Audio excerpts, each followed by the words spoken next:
روایت ہے کہ حضرت نوح علیہ السلام اپنی قوم کی نافرمانی سے بہت عاجز تھے۔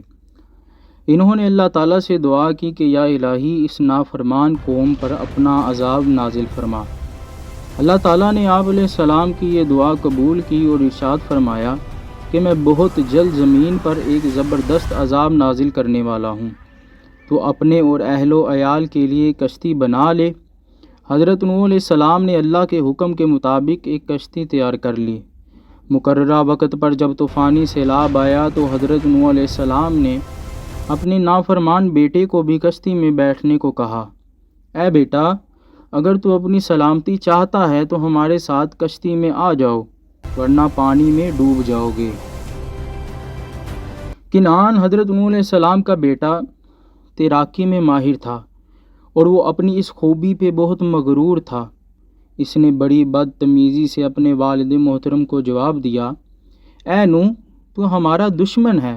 ہمیں تمہاری اس کشتی کی ضرورت نہیں، میں فن تیراکی میں ماہر ہوں، میری شمع اندھیرے میں روشنی کرنے کے لیے میرے پاس موجود ہے، پھر میں کیوں تیری شمع کی پرواہ کروں؟ حضرت نوح علیہ السلام نے کہا، بیٹا، کلمہ بد اپنی زبان سے مت نکال، یہ طوفان عذاب الہی ہے، تیری تیراکی دری کی دری رہ جائے گی، تم اتنا نہیں تیر پاؤ گے، آخر کہاں تک تیرو گے، ہاتھ پاؤں کام کرنا چھوڑ دیں گے، یہ عذاب الہی ساری شمعیں بجھا دے گا اور صرف حق کی شمع جلتی رہے گی، بیٹا میری بات مان لو اور کشتی میں آ جاؤ۔ کنعان نے ہنس کر کہا، اے نوح علیہ السلام، تو میری فکر نہ کر، میں سب سے اونچے پہاڑ پر چڑھ جاؤں گا اور پہاڑ کی چوٹی تک پانی کبھی نہیں پہنچ سکتا۔ بیٹے کی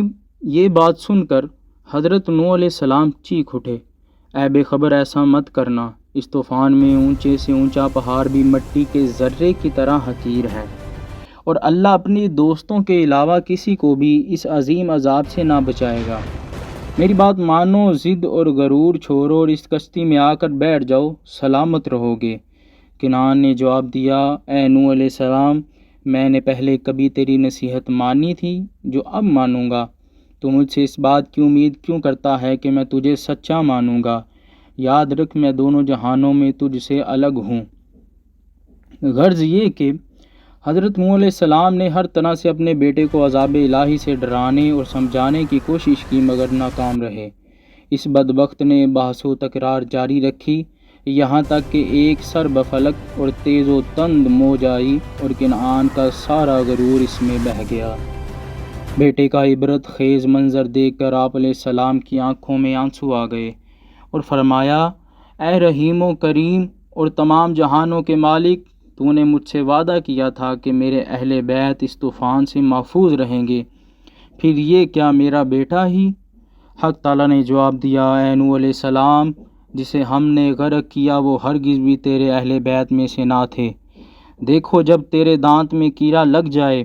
تب تو اس دانت کو اکھاڑ دے، بے شک وہ تیرے وجود کا حصہ ہے،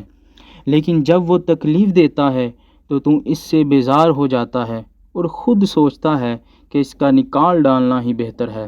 ورنہ باقی دانت بھی بیکار ہو جائیں گے۔ یہ سننا تھا کہ حضرت نوح علیہ السلام اللہ کی بارگاہ میں سجدہ ریز ہو گئے اور کہنے لگے، اے میرے پروردگار، میں پناہ مانگتا ہوں، تیری ذات کے علاوہ ہر غیر سے بیزار ہوں، بس تو مجھے معاف کر دے۔ اللہ تعالیٰ نے ارشاد فرمایا، اے نوح، جو اس طوفان میں غرق ہوا ہے وہ سب نافرمان تھے، مگر تو چاہے تو میں ان سب کو ایک ہی لمحہ میں دوبارہ پیدا کر دوں، لیکن ایک کنعان کے لیے میں تجھے تکلیف نہیں دوں گا، لیکن پھر کہتا ہوں وہ تیری اہل میں سے نہ تھا۔ یہ ارشاد سنتے ہی حضرت نوح علیہ السلام نے عرض کیا،